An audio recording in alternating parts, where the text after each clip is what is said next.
Poštovani, pozivam vas na tribinu pod nazivom Učenje čitanja na srpskom.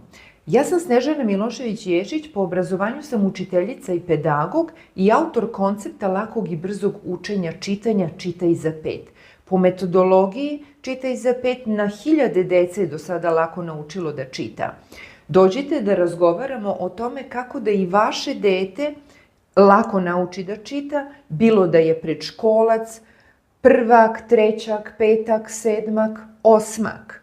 Na tribini će biti predstavljene knjige za lako učenje čitanja, društveno-edukativna igra za vežbanje čitanja, praktikum za pisanje.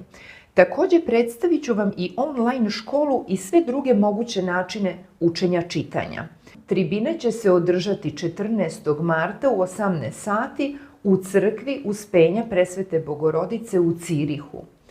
U okviru moje posete Švajcarskoj razgovarat ću i sa nekoliko grupa dece u kantonu Cirih u Srpskoj dopunskoj školi. Inače, tribinu organizuje Srpska dopunska škola, besplatna je, dođite da razgovaramo, svi ste pozvani.